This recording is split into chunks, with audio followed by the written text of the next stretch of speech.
வணக்கம் நண்பர்களே. விஜய் சனிக்கிழமை அன்று மீண்டும் சுற்றுப்பயணம் மேற்கொள்கிறார். எங்கே போறாரு? நாகப்பட்டினம், திருவாரூர். திருச்சியில போன போதே மிகப்பெரிய அளவுக்கான அலையை வீசிச்சு. திருச்சி குலுங்கியது. திருச்சி மட்டுமல்ல, தமிழ்நாடுமே குலுங்கியது. இந்தியா முழுக்க திரும்பி பார்த்தது. இப்படியும் நடக்குமா? ஒரு நடிகராக இருந்து அரசியல்வாதி ஆனவருக்கு இன்றைய காலகட்டத்தில் இப்படி ஒரு கூட்டம் கூடுமா அப்படின்னு எல்லாரும் வியந்து பார்த்தாங்க. ஏன்னா நிறைய பேர் நடிகர்கள் அரசியலுக்கு வர்றாங்க. கடைசியில மிகப்பெரிய கூட்டத்தை காமிச்சவர் சிரஞ்சீவி. அதுவே கிட்டத்தட்ட 17 வருஷம் ஆச்சு. அதே மாதிரி 83ல பெரிய கூட்டத்தை காமிச்சு ஆட்சிக்கே வந்தவர் என்.டி. ராமாராவ். அப்புறம் நம்முடைய புரட்சி தலைவர் எம்ஜிஆரை நம்ம மறக்க முடியாது. ஏனென்றால் ஒரு அரசியல்வாதியாகவும் நடிகராகவும் இருந்து மிகப்பெரிய வெற்றியை பெற்றவர் புரட்சி தலைவர் எம்ஜிஆர். அதுக்கு பிறகு ஜெயலலிதா அதே கட்சியோடைய ஒரு தொடர்ச்சியாக இருந்தாங்க. அப்படி இருக்கும்போது மிகப்பெரிய அளவுக்கான ஒரு அரசியல் பின்னணி இல்லை. கிட்டத்தட்ட ஒரு 10-15 ஆண்டுகளாக ஒரு அரசியலுக்கு வருவாரோ மாட்டாரோ, வரமாட்டாரோ, வந்துருவார் இப்படிங்கிற எண்ணத்தை ஊட்டியவர். ஆனா அதுக்கு ஒரு தொடர்பே இல்லாம இருக்குமான்னு நினைச்சவர் ஒரு அரசியல் கட்சி ஆரம்பிச்சு முதல் மாநாடு நடத்தி, 2வது மாநாடு நடத்தி, அதுக்கப்புறம் கூட்டு மக்களை சந்திக்க முடியுமா நினைக்கும் போது முதல் முறையாக சந்திச்ச போது மேக கூட்டம். ஒரு சிறு இடத்தை கடப்பதற்கு கூட பல மணி நேரங்கள் ஆவதற்கான ஒரு நிர்பந்தம், அந்த அளவுக்கு கூட்டம் அலைமோதிச்சு. இப்போ நாகை, திருவாரூர் போகும்போது பல விஷயங்கள் கட்டுப்பாடு விதிக்கப்பட்டிருக்கு. நீதிமன்றம் அறிவுரை சொல்லியிருக்கு. அவருக்கு இதெல்லாம் செய்யணும் அப்படின்னு அறிவுறுத்தல் கொடுத்திருக்கு. அவரும் அதற்கு இணங்கி தன்னுடைய தொண்டர்களுக்கு, ரசிகர்களுக்கு ஒரு அறிக்கை விட்டிருக்கிறாரு. என்னன்னா, நான் வந்த இடங்கள் தவிர பின்தொடர்ந்து வராதீங்க. முக்கியமா சொல்லிங்க, உயரமான இடங்களுக்கு போகாதீங்க, அங்கே போய் நின்றுட்டு பார்க்காதீங்க, நிக்கிறதுக்கு வசதி இல்லாத இடங்களில் நிக்காதீங்க. அதே மாதிரி பெண்கள், குழந்தைகளோடு வருபவர்கள், முதியவர்கள் இவங்க எல்லாம் கவனமா இருங்க. ரொம்ப முக்கியமா சொல்றாரு. ஆம்புலன்ஸ் வருது அப்படின்னா இடம் விடுங்க. இப்படி ஏகப்பட்ட விதமான பல அறிவுரைகளை தன்னுடைய ரசிகர்களுக்கு, தொண்டர்களுக்கு விஜய் சொல்லியிருக்கிறார். இந்த மாதிரி சொல்றதன் மூலம் கூட்டம் அதிகமாகுமா, குறையுமா? கூட்டம் எப்படிங்க குறையும்? விஜய்க்கு கூட்டம் பெருகிக்கிட்டே இருக்குங்க. அவருடைய அலை மேலும் மேலும் ஆர்ப்பரிச்சுட்டே இருக்கு. விஜய் ஒரு சனிக்கிழமை அடுத்த சனிக்கிழமைக்கு தான் வராரு. என்னங்க, ஒரு அரசியல்வாதி போய் சனிக்கிழமை அரசியல் பண்ண முடியுமா? என்னைக்கு அரசியல் பண்ணுங்க அப்படின்னு பல கட்சிகள் சொல்றாங்க. ஏன்னா இது ஒண்ணுங்க, ஒரு படம் எடுக்கிற மாதிரியா, ஒரு சனிக்கிழமை வர அப்புறம் போயிருவார் அப்படின்னு. ஆனால் ஒரு சனிக்கிழமை கொடுத்த அந்த அதிர்வு அடுத்த சனிக்கிழமை தாண்டி நீள்கிறது, மறுக்க முடியாது. ஒரு அனுபவம் குறைந்த ஒரு அரசியல்வாதி, 2 வருஷம் ஆச்சு அவருக்கு. அவர் கட்சி தொடங்கி ஒரு போன ஆண்டுதான் கட்சியை தொடங்கினார்.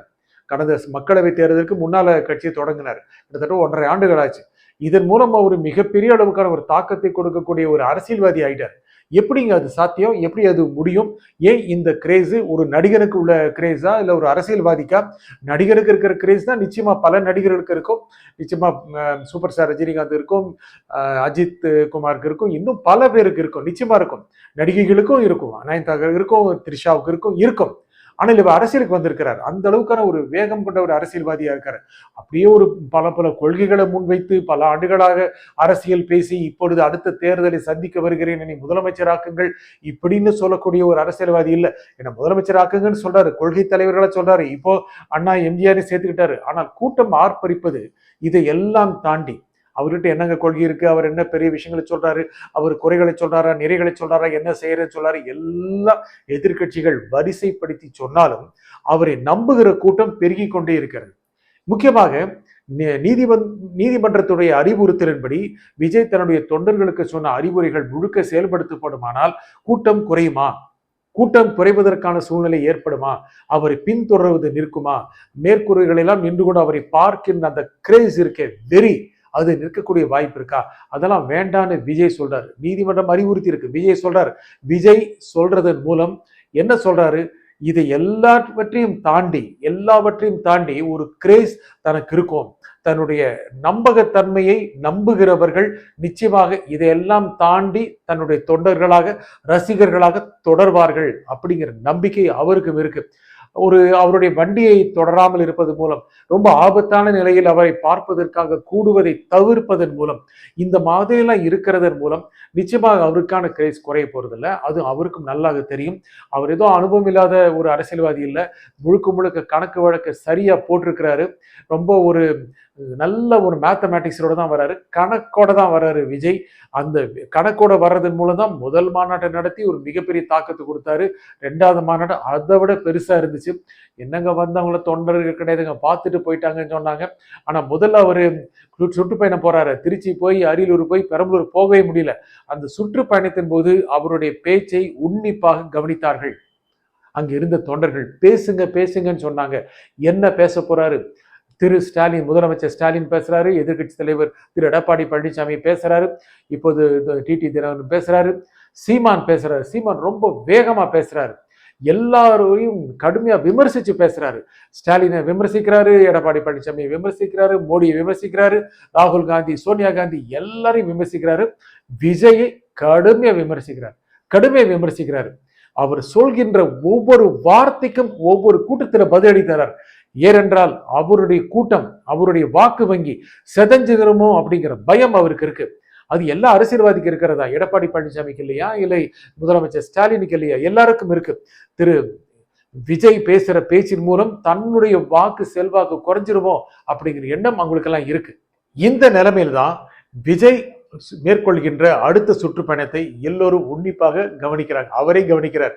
போன தடவை பார்த்தபோது அப்படி கூட்டமா வந்து குவிஞ்சாங்களே, இப்ப நிறைய கட்டுப்பாடுகள் விதிக்கப்பட்டிருக்கு. என்ன பண்ணுவாங்க?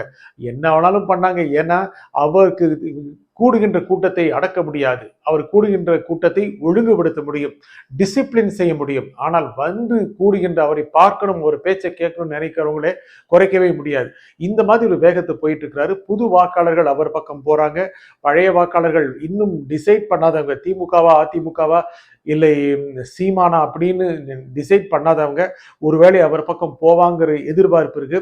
இந்த 2 திராவிட கட்சிகளுடைய ஆட்சிகள் மூலமாக அதிக அளவுக்கு திருப்தி அடைந்தவர்கள் இல்லாட்டி அதிருப்தி கொண்டவர்கள் அவங்களும் உன்னிப்பாக கவனிக்கிறாங்க.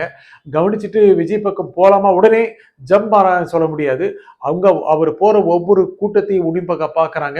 அதே மாதிரி வேறு ஊர்களில் இருப்பவர்களும் அவர் என்ன பேசுறாரு, அவர் உடல் மொழி என்ன இருக்கு, படிச்சுட்டு போயிடறாரா, இல்ல மக்கள் தன்னுடைய பிரபலியத்தை பயன்படுத்தி கொண்டு வாக்குகளை அள்ள நினைக்கிறாரா, சின்சியராகவே மக்களுக்கு உழைக்கணும் அப்படி நினைக்கிறாரா அப்படிங்கிறத கண்காணிச்சுட்டே இருக்காங்கிறது அவருக்கு நல்லா தெரியும்.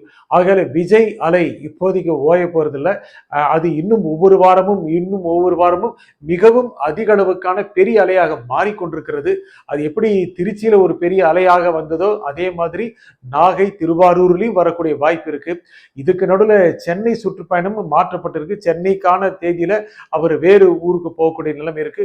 சென்னை ஒரு அதிருங்கிற எண்ணம் இருக்கு. வேறு ஊர்களெல்லாம் முக்கியமாக திமுக பலமாக இருக்கின்ற தஞ்சாவூர் மாவட்டம், திமுக பலமாக இருக்கின்ற நாகை போன்ற இடங்களில் அந்த இடங்களில் ஒரு அதிர்வலை கொடுக்கணும் அப்படின்னு விஜய் திட்டமிட்டு நினைக்கிறாரு. இதன் மூலம் திமுக வாக்காளர்கள் மனதில் ஒரு மாற்றத்தை கொண்டு நினைக்கிறாரு. ஆகவே அவருடைய 2வது மக்கள் சந்திப்பு பிரச்சார பயணம் ஒரு அடுத்த கட்ட மாற்றத்தை ஏற்படுத்தும் என்று நிச்சயமாக தெரியும். இருந்தாலும் என்ன பேச போறாரு அப்படிங்கிறது மிகப்பெரிய அளவுக்கான எதிர்பார்ப்பு ஏற்படுத்தியிருக்கு. விஜய் என்ன பேச போறாருங்கிறத பார்ப்போம். நன்றி, வணக்கம்.